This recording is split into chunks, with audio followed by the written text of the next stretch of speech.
Welcome to Minang's Kitchen! And it's me, Minang. Nandito ulit ako para mag-share at magturo sa inyo ng isang easy recipe. Ang lulutuin natin for today's video ay ang soy glazed chicken.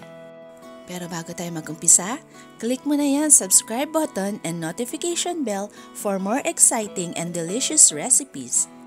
Kung ready ka na, samahan mo na ako sa aking kusina, umpisahan na natin ang pagluluto.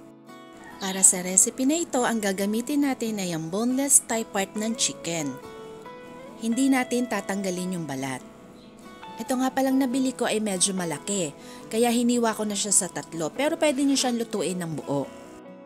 Pagkahugas natin sa chicken, i-pat dry muna natin yung ating chicken. Pagkatapos ay ilalagyan natin ito ng mga pampalasa. Budburan natin ito ng asin at lagyan din natin ng pamintang durog. Baliktarin ninyo at lagyan nyo din ng mga pampalasa yung kabilang side. Pagkatapos ay i-massage nyo yung ating chicken para pumantay yung mga pampalasang inilagay natin. And i-rest muna natin yan for 5 to 10 minutes. Pagkalipas ng mga ilang minuto, ang susunod natin gagawin ay i-dredge muna natin ito sa cornstarch bago natin ito iprito. Manipis lang yung ilalagay natin dito na cornstarch kaya pagpagin nyo yung mga excess na cornstarch. Ayan, ready na ito. Buksan ang kalan at ilagay ang ating frying pan sa medium-high flame. Maglalagay lang tayo ng kaunting mantika dito. Kapag mainit na yung mantika, ilagay na natin yung ating chicken. Uunahin nating iprito yung side na may balat. I-pan fry natin ito ng mga 6 to 8 minutes o kaya hanggang maging crusty yung balat. At yung kabilang side naman ay iprito nyo ng mga 5 to 6 minutes.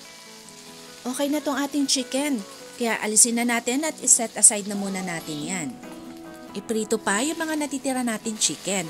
Same process lang yung ating gagawin. Kapag okay na yan, gagawa na tayo ng ating glaze.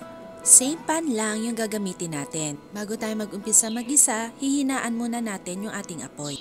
Ilagay natin yung ating minced garlic. Igigisa natin ito hanggang sa lumabas lang yung kanyang aroma. Sunod na ilagay yung ating hiniwang leeks at igisa ito ng mga 1 minuto.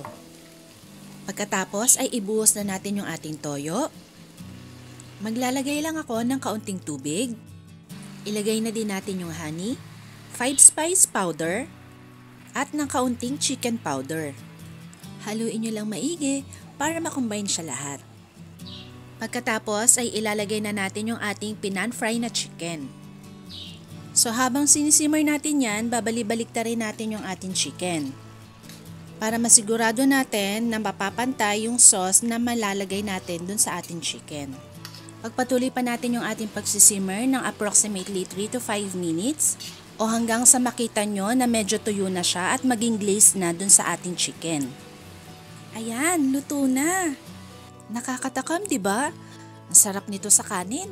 At para mas masarap, lagyan pa natin to ng sesame seeds at leeks. And this is my version of soy glazed chicken. Okay, kain na!